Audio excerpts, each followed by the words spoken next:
Your goal is to be the largest online, and you are, retailer in the world. Beyond that, what's the goal? Well, our mission is Earth's most customer-centric company. But I don't know what that means. Well, I'll give you an example. Right after World War II, Morita-san, the guy who founded Sony, set as the mission for Sony that they were going to make Japan known for quality. And you have to remember, this was a time when Japan was known for cheap copycat products.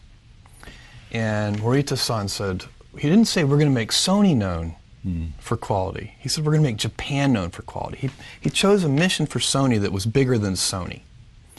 And when we talk about Earth's most customer-centric company, we have a similar idea in mind. We want other companies to look at Amazon and see us as a standard bearer for obsessive focus on the customer, as opposed to obsessive focus on the competitor.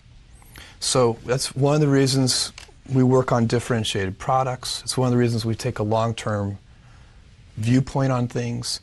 You can't really do the right thing for customers if you're short-term oriented. And if you're going to invent new things, you've also got to be able, and this goes along with long-term orientation, you've got to be willing to endure a lot of criticism. You know, if you're going to put, Kindle is a good example, if you're going to put your back into reinventing a 500-year-old industry, some folks are going to get ornery.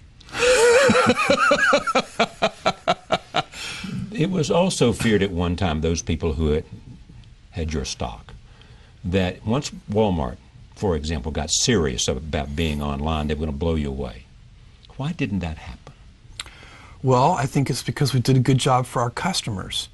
So, you know, you go back in time and we've been called Amazon.toast.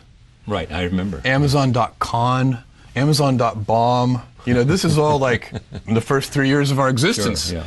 And that's part of what I'm talking about, the willingness to be misunderstood. If you're going to do things, we lay out what we're doing and we tell people, you know, how we think about things. Like I'm saying to people, you know, the iPad is not a Kindle killer.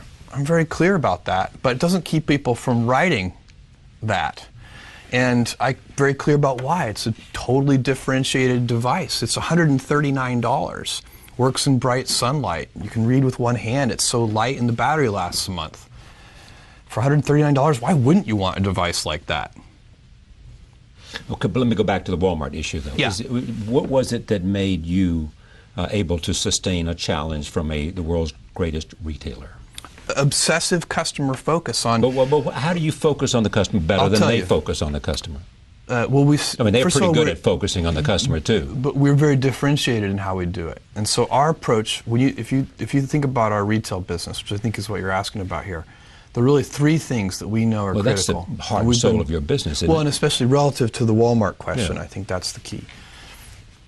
It's selection, low prices, and fast, convenient, reliable delivery. So that the shipment side. And so we have... wait. So Walmart doesn't have low prices, fast, and convenient delivery? I would claim that Amazon has much broader selection.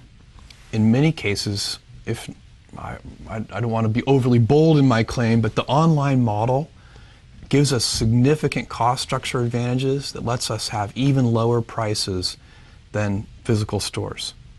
Selling online? Well, sometimes they do have umbrella problems sometimes where they don't want to compete against themselves online versus offline. But a Walmart, with all of the volume that it buys, its purchasing power, therefore gives it the ability to offer lower prices. Well, doesn't that give them an advantage they ought to be able to translate? Because their purchasing power is bigger than your purchasing power, is it not? I wouldn't. I think in a lot of the product categories, that ship sailed a long time ago. Meaning what? Meaning that we have the purchasing power to compete with anybody. We have the volume better. Relationships with suppliers. That playing field has been leveled. Okay. If you'd asked me that question, 10 or 15 years ago, I'd have agreed with you that that was the challenge you had overcome. But even then, our profitability is not our customer's problem. We don't take the point of view that we're going to price products, at a particular margin for ourselves. We say we're going to price products competitively, and if that means on that product that we lose money, that's okay, because we need to take care of the customer and earn trust, and we'll figure out over time. And if we find we can't ever make money with that product, we'll stop selling it. But we're not going to make customers pay for any of our inefficiencies, if you see what I'm saying. Did you lose money on the Kindle? Every new business that we have ever invested in, it has taken years. Most businesses have either no impact on our financials for the first 5 to 7 years, or a negative impact on our financials for the first 5 to 7 years. And we do a lot of new things. The company is very healthy financially. We're doing very well, and it's an outcome of customer obsession. So, when we were Amazon.toast, that was because Barnes & Noble had, we only had 100 and, when we were declared Amazon.toast, I think we had 150 employees. Barnes & Noble had 30,000 employees. And somebody wrote an article that said, Amazon has had a great 2-year run, but now the big boys have shown up, and they're going to steamroll them. And, we had a all-hands meeting. I called all 150 employees together. I said, look, because everybody's worried about it. Every employee has read the Amazon.toast article. Every mother of every employee has read the Amazon.toast article and has called and said, your father and mother who live here in New York. Yeah, are you okay? Yeah. And so we had an all-hands meeting, and I said, look, you should wake up worried, terrified every morning, but don't be worried about our competitors, because they're never going to send us any money anyway. Let's be worried about our customers and stay heads down focused. And so these are big, most of these are big markets. Another way to answer your question about competitors and Walmart is to say, look, they can succeed fabulously, and it won't stop us from succeeding. These retail markets are huge.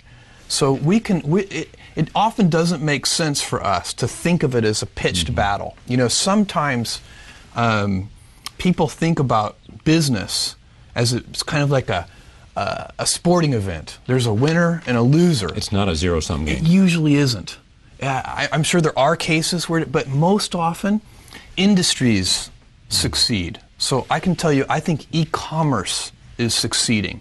And the way we think about it, nobody else has to fail for us to do well. I think ebooks is like that. I think there are going to be many winners. I think ebooks is going to be a huge industry. Well, there are many competitors now. I mean, you've got Barnes & Noble is one of them, Sony is another now, and Apple is another. But I have a list of 50 competitors that we could walk through. I mean, all over the world doing different things. And our focus is going to be, we'll try to pay attention to those competitors, but we're not going to obsess over them. We're going to obsess over readers, and that because those are the people who are buying that device. And we're going to make it. And it's not just a business for us; it's a mission for us. And missionaries build better products. What is Jeff Bezos thinking about today in 2010 that we might not know anything about that he thinks may be a reality in 2013 or 2015? Well, where is one of the things is the Amazon Web Services business. Now, there's a business that probably this is Amazon Cloud stuff? Yes. And there's a business that's growing. It's in a hyper-growth phase. It's already a significant business. That's a business that probably is not getting as much attention as it deserves. Is there a dominant player in the cloud business now? Well, Amazon, in the infrastructure part of it, which is the part that we play in, Amazon is by far the leader. Right. It started mostly with startup companies, but now it's big enterprises adopting. The best analogy I can give you for this is it's like the electric grid. So instead of, right now, big companies build their own data centers, and they buy their own servers, and they put it in. It's a lot of CapEx. There's a lot of price of admission. You have to, if you're going to operate a data center, you have to do it well.